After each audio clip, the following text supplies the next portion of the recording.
On the far western coast of the continent, high atop a rocky promontory overlooking the Sunset Sea, sits Casterly Rock, ancestral seat of House Lannister. Below it lies Lannisport, one of the great cities of Westeros, a center for trade, culture, and the great Lannister fleet. There are a number of gold and silver mines in the Westerlands, making it the richest region in all of Westeros. One of the most productive mines lies beneath Casterly Rock itself, making House Lannister the wealthiest of all the noble houses. This allows House Lannister to finance many endeavors of other noble houses. Even the king himself has sought credit from Casterly Rock from time to time. We Lannisters claim our descent from the Andal invaders, and through the female bloodline, Lann the Clever. According to the legend, Lann, using only his wits, won Casterly Rock from the noble House of Casterly during the Age of Heroes. The Lannisters reigned as kings of the Rock for thousands of years, and worked to make it the envy of the rest of the Seven Kingdoms. Our time as kings ended, however, when Aegon Targaryen, otherwise known as Aegon the Conqueror, arrived in Westeros with his army.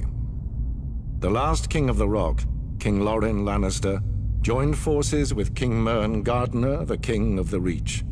Together, with 60,000 men, they met the Targaryen host in open battle. History tells us that Aegon unleashed all 3 of his dragons, slaughtering 4,000 men at what came to be known as the Field of Fire. King Mern himself was burned alive that day, and House Gardener turned to ash with him.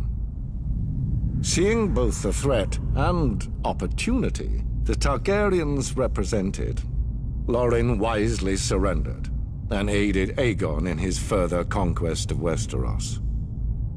The Lannisters were thus appointed Lords Paramount of the Westerlands and Wardens of the West, titles we hold to this day.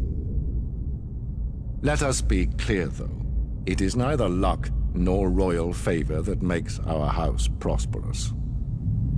There have been times in our history where some have thought us weak, lazy, or opulent. My father, Titus Lannister, nearly bankrupted our house with his poor investments, and allowed himself to be mocked openly at court. When our vassal, the Rains of Castamere, dared to rise up against the Lannisters, they learned how dangerous it can be to taunt a lion.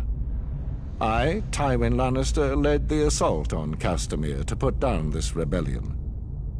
I made an example of them, to anyone who doubts our might. They even made a quaint song about the fates of the Rains of Castamere. Sadly, there are no Rains left to hear it. Today, the Golden Lion of Lannister is rightly admired and feared throughout the Seven Kingdoms. Our words are, "Hear me roar." But there are other words that should be remembered when crossing a Lion of Casterly Rock.